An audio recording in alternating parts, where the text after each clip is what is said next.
Olá pessoal, então nessa aula nós vamos conversar sobre os tipos de porta-agulhas e quais são as principais indicações, né, para cada um desses tipos. O primeiro porta-agulhas, né, que eu vou mostrar para vocês, que vocês conhecem bem, é o porta-agulhas, né, de Egar ou Maio Egar. Então esse é o que habitualmente, né, vocês vão ter contato e é o que tem maior aplicação em termos de versatilidade para as suturas, né, que vocês terão contato. Uma característica, né, desse tipo, né, de porta-agulhas, então lembrando, né, que o ponto de articulação dele, ele é bem próximo da extremidade, né, final do porta-agulhas, porque este tipo de alavanca aqui é o que dá o torque para que a agulha fique presa aqui na frente. E uma característica também desse tipo de porta-agulhas que vocês precisam observar é como que é a serrilha que tem aqui na frente onde vai ficar presa a agulha. Então existe essa forma serrilhada aqui e existe esta outra forma. Tá? Então é o mesmo tipo de porta-agulhas com a mesma conformação, só que neste aqui na ponta existe um metal duro que é a vídia. Esse tipo de metal, quando está presente, né, no porta-agulhas, ele faz com que fique muito mais difícil a agulha girar no porta-agulhas. Então, com uma força menor, você consegue prender a agulha e ela não gira. Normalmente, né, esse tipo de acabamento, essa ponta com vidia, é reservada para uso em fios mais finos, em que normalmente estão associados, né, às suturas que são mais delicadas, e sendo assim mais delicadas, é bem menos desejável, né, que em um movimento, né, com o porta-agulhas você acabe tirando a agulha da posição. Então esse tipo de acabamento na frente é diferente desse acabamento aqui. Na maior parte das vezes, então, quando vocês forem solicitar o porta-agulhas ou pegar o material, né, que tem o porta-agulhas, já deixem separado, né, este aqui com este tipo de serrilha na frente. Esse aqui vocês mais vão usar. O porta-agulhas, né, esse de Heger, tem uma grande diferença em termos de aplicação é com relação ao tamanho, certo? Então nós temos desde porta-agulhas, né, bem longos, né, como este aqui, com cerca de 30 centímetros, né, de extensão, até porta-agulhas bem curtos. Quando que eu uso um, quando que eu uso o outro? Parece meio simples a resposta, mas o que a gente acaba observando é que muitas vezes acaba se confundindo. E às vezes na intenção de começar a fazer mais rápido a sutura, você ou o instrumentador acaba passando para você o porta-agulhas que está mais fácil, que está mais perto, ou que tinha acabado de ser utilizado para outro tipo de ação. Então, os porta-agulhas que são mais longos, eles vão ser usados para suturas no interior das cavidades, certo? Então, não tem cabimento eu usar um porta-agulhas, né, desse tamanho para uma sutura em pele. E assim, mostrando para vocês, então esse aqui é mais ou menos um porta-agulhas intermediário, tá? Esse aqui tem 22 centímetros, tá? Então não é tão longo quanto aquele e não é tão curto. Esse aqui é o mais versátil, então por ser intermediário eu consigo fazer as suturas, né, em pontos até mais profundos. É ótimo para fazer fechamento de parede, porque ele tem uma boa resistência e ele tem a frente, aqui a ponta dele, né, é longa e ele vai fazer com que a apreensão de fios do tipo zero, fios com tipo 1, seja bem forte. Tá? Então esse aqui talvez seja o mais versátil, o tamanho mais versátil, né, que vocês vão usar. Diferente desse outro aqui. Tá? Esse aqui é pequenininho, então veja a diferença entre eles. Esse menor aqui, habitualmente, a gente acaba usando para suturas bem delicadas. Ele também não tem a vidia na ponta, então, se vocês forem observar aqui, né, ele não tem aquele metal duro na ponta, só que ele é bastante prático para suturas, por exemplo, em face, né? Então, por ele ser mais curto, vocês vão mexer bem menos ele quando se aproximar no tecido. Fazer suturas em dorso de mão, por exemplo, também é bastante interessante porque ele dá uma precisão muito boa, né? E é habitualmente utilizado para fios de espessura mais fina. Então, fios do tipo 4 zeros, por exemplo, às vezes até 5 zeros. Tá?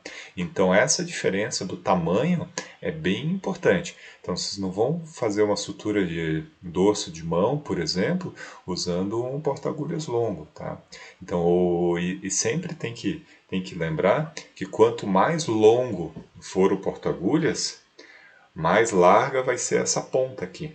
E se essa ponta aqui ela é mais larga, imaginem que as agulhas menores ficarão bem menos fáceis de serem manuseadas. Tá? Então, porque o porta-agulhas vai pegar uma parte bastante grande da agulha e na hora de passar pelos tecidos, o porta-agulhas vai atrapalhar tanto a visão quanto o posicionamento da agulha.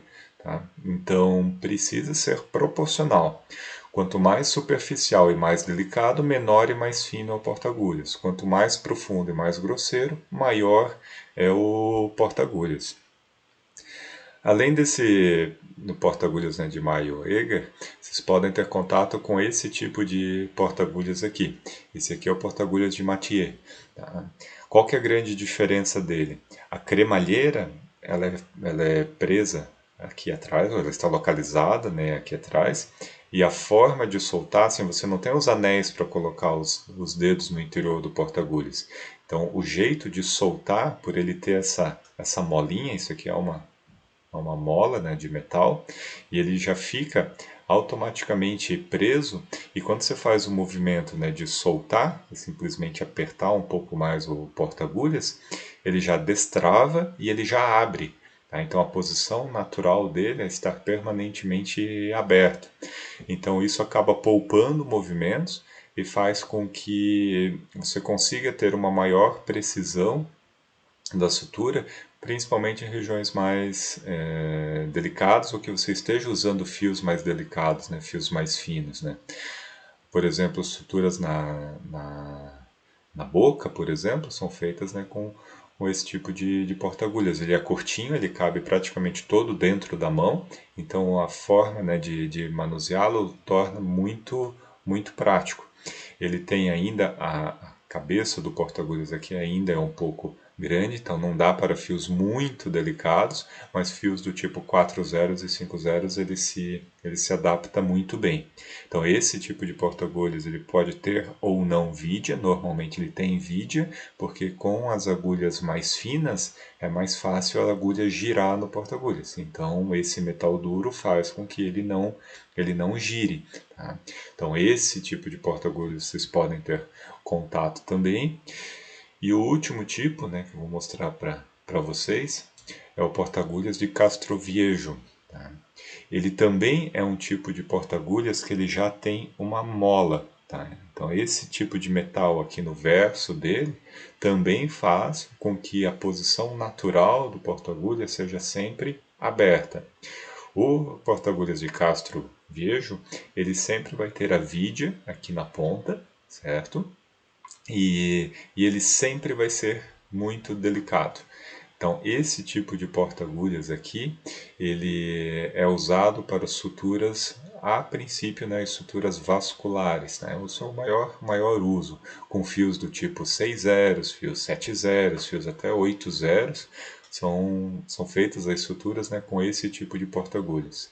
Também tem a grande vantagem de ele ficar praticamente todo dentro da mão, né, do cirurgião, e a precisão na passagem, né, dos pontos também é bastante grande, e o jeito de soltar, de prender e soltar o porta-agulhas, também é só fazendo um único movimento, que é o de preensão. Então, quando eu aperto o porta-agulhas, quando eu aperto, esse metal que tem aqui é a trava dele, o que seria a cremalheira, e ela é de um estágio só. Então, eu aperto, ele vai se aproximar aqui, vai travar, então a agulha estará na posição, e quando eu aperto um pouco mais o porta-agulhas, ele sai da trava, solta a cremalheira e daí você relaxa a mão e o porta-agulhas abre. Então, esse tipo de porta-agulhas é reservado para suturas, né, bem delicadas. Não vai ser muito provável que vocês tenham contato direto, tenham oportunidade de fazer a sutura com esse tipo de porta-agulhas. Mas, eventualmente, na cirurgia que vocês forem participar e tiver desse material, tanto porta-agulhas de Castroviejo como esse, ou porta-agulhas de Mathieu, é importante que vocês manuseiem ele para saber como que funciona, porque as oportunidades aparecem de forma bastante variável, né? Então, se vocês tiverem a oportunidade de fazer uma sutura mais delicada, vocês vão perceber a diferença de firmeza na mão e precisão dos pontos que esse tipo de porta-agulhas traz. Agora sim, nunca usem, de verdade, nunca usem porta-agulhas delicados como esse, como o Mathieu e esses com vidia, nunca usem esses porta-agulhas para agulhas grossas. Tá? Então, fio do tipo 0, fio 1, fio número 2, então fios que são grossos com agulhas grossas, não usem esse tipo de porta-agulhas. Porque provavelmente na primeira preensão que vocês fizerem da agulha, esse metal aqui ele quebra. Então esse porta-agulhas ele é bem mais caro, mais difícil, né, de se ter nas caixas e é muito fácil de estragar. Então se ele pegar na pontinha que é uma agulha de um fio 1, por exemplo, um Vicry 1, ele pode quebrar e daí é perdido o material. Certo, pessoal? Então cada porta-agulhas tem seu uso e é interessante, né, que vocês respeitem, né, o desenho do porta-agulhas e o uso para o qual ele foi desenvolvido. Certo? Então, até o próximo vídeo.